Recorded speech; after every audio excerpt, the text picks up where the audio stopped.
huko kuna nini? Naona watu nini? Yaani hiki kijiji chetu kilikuwa salama, lakini huyu kijana ametokea wapi? Kijana naona kwenye kilinge changu anatokea lisubari lekundu hivi. Nini? Alafu naona kuna watu wawili wanateseka kweli, ni wageni. Wangepatikana wakaja kwangu hapa. Waje, njoni. Huyu kijana lazima apotee. Yaani huyu ndo mtaalamu kwa sababu yule naye nilikuwa namhofiofia kwamba labda atakimbia. Wewe niambia unamwamini, wewe uliniambia kwamba unamwamini. Haya twende. Ndio mimi namwamini, twende kwa hiyo wa pili. Huyu asijui kwamba alikimbilia wapi. Kuna information zingine zinasumbua. Twende, mtu unaenda. Twende. Huyu kijana atabiliki. Huyu kijana atabiliki, anasumbua mno.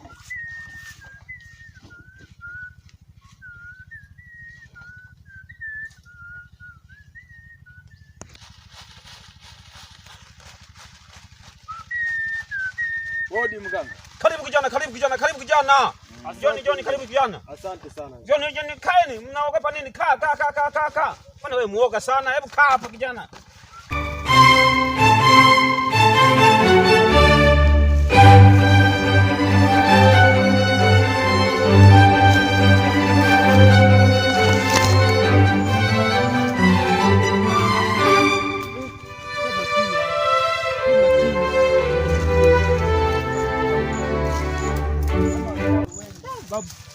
Kabuna muda umeenda.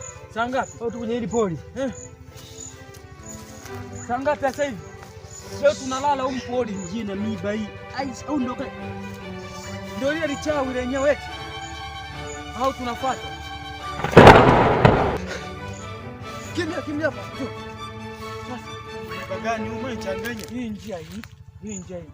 Twenda mpaka huko. Lisije likatokea tena huko.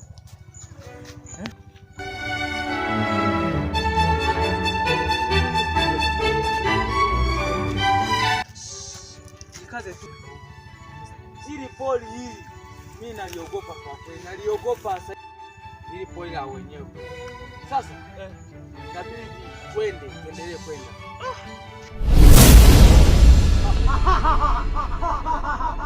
Leo namaliza.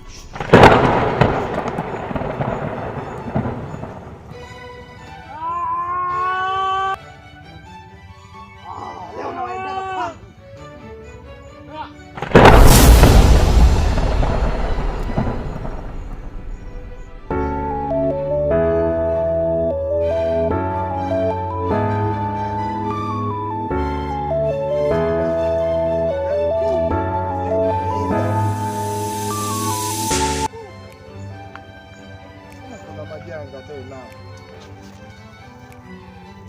Kama kivuruge hapa, watu wamevurugana, si watu, si rungu, si nini. Changu cha babu naye amenipa sijui vitamini jamani. Ndio nakutana na haya tena.